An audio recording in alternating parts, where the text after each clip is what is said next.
지금 시각은 7시 28분입니다.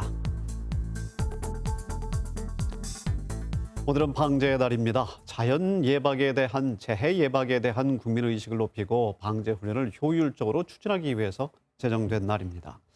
오늘 방제의 날을 맞아서 강원도형 방제 대책에 대해서 강원대학교 방제전문대학원의 김병식 교수 모시고 말씀 자세히 들어보겠습니다. 김 교수님 어서 오십시오. 네, 안녕하십니까. 반갑습니다.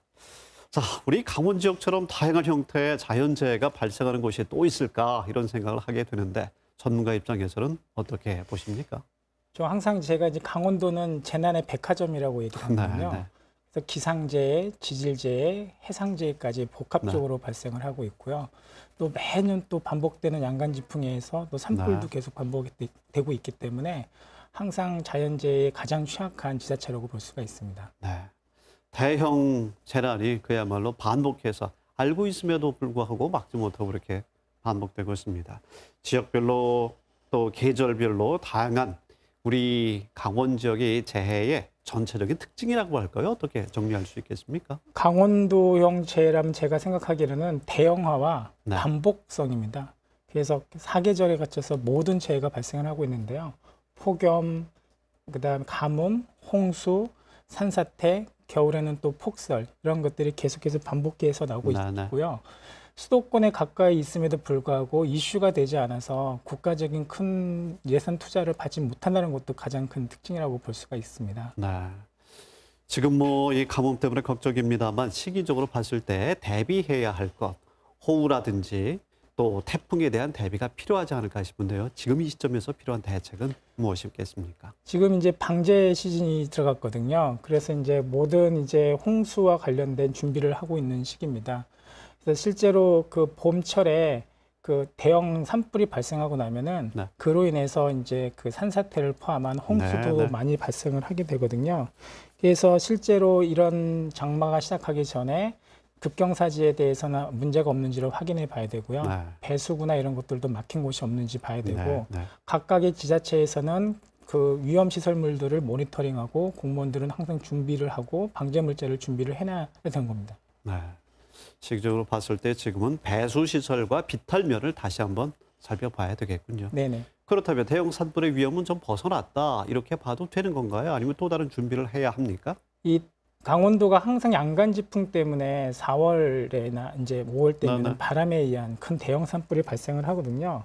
근데 이 대형 산불이 거기서 끝나는 것이 아니라 산불로 인해서 모든 토피층이 망가져 있습니다. 그러다 보니 장마가 시작돼서 비가 내리게 되면은 2차적인 피해, 토속류 피해가 발생하고 되고요. 그러면 하류 쪽의 마을은 또 산사태라든지 침수에 대한 피해를 또 받게 되고 그런 것들이 결국은 하천을 맞게 돼서 또 다른 또 침수 피해를 유발하는 2차적인 피해를 유발하게 됩니다. 네, 그렇군요.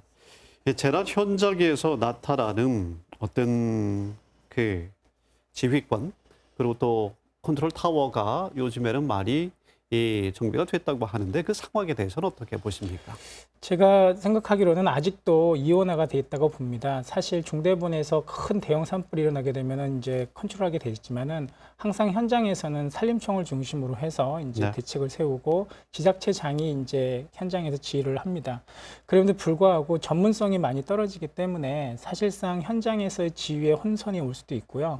그다음에 과학적 접근 방식이 아니라 어떤 경험에 의해서 하다 보니까 지금 말씀하신 대로 컨트롤 타워는 있지만은 그런 것들이 인력에 대한 부분이 충분치가 못해서 혼선을 일으키기도 합니다. 그리고 지난번에 울진, 삼척, 동해, 강릉 지역의 산불의 경우에도 지자체장의 역할과 권한이 더 필요했다는 말씀이시네요. 맞습니다. 그래서 그 산불이 가장 무서운 거는 이동을 하는 거거든요. 그러다 보니 산불 같은 경우에는 이제 고성, 지난번에는 이제 울진, 삼척, 동해가 동시다발적으로 이제 산불이 발생을 하게 되면은 제한된 헬기를 포함한 방제 물자들이 들어가야 돼요. 그러면 각각의 지자체장들은 자기네 쪽을 꺼달라 그럴 거고 산림청장 같은 경우에는 가장 빠른 곳을 이제 찾아야 되고 그러다 보니 이제 지휘에 대한 체계가 혼선이 일어날 수밖에 없습니다. 네, 알겠습니다.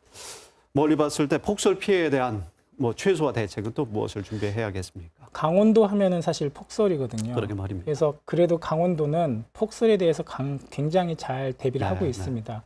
무엇보다도 이 폭설에 대해서 가장 피해를 보는 거는 사실 교통 문제거든요. 그래서 제설 장비라든지 이런 것들을 미리미리 잘 준비를 해야 되고요. 또 하나는 이 강원도의 폭설은 타 서해안과 다른 게 습설에 의한 피해가 네. 심합니다. 그래서 그 하중이 높기 때문에 사실 하우스에 대한 피해가 굉장히 심하거든요. 그래서 네. 그런 시설들을 단단히 고정을 하고 또 확인해 볼 필요도 있습니다. 지질에 대해서는 그래도 덜 걱정하시는데 동해안 지역은 그게 아니라고요?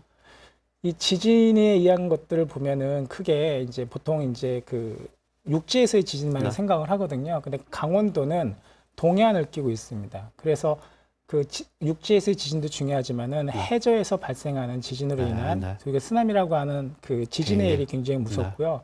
실제로 이 지진의 일 때문에 강원도는 과거에 많은 피해를 봤습니다. 네. 그래서 지금 현재 우리나라의 대부분 시설 구조물들이 내진 설계가 다 되어 있지는 않거든요. 그래서 네. 빠르게 내진 설계를 할 필요도 있고 또 안 돼 있는 것들은 보강을 할 필요가 있습니다. 알겠습니다. 결론적으로 마지막으로 강원도형 방제 대책 수립의 중요한 포인트를 좀 짚어주시면 좋겠습니다. 제가 서두에 말씀드렸듯이 강원도는 재난 백화점입니다. 네, 그래서 네. 많은 재난들이 발생하고 있지만 수도권과는 다르게 이슈화가 되지 않아서 큰 투자를 받지 못한다는 게 타 지자체에 비교했을 때 약점이라고 볼 수가 있습니다. 네. 제가 생각하기에는 강원도는 다양한 재난이 발생하기 때문에 네. 복합적인 재해가 있고 그런 네. 것들이 결국은 전국 지자체의 표준의 방제 대책으로 수립될 수가 있을 것 같습니다. 알겠습니다. 김병식 교수님 오늘 도움 말씀 대단히 감사합니다. 고맙습니다. 그렇습니다.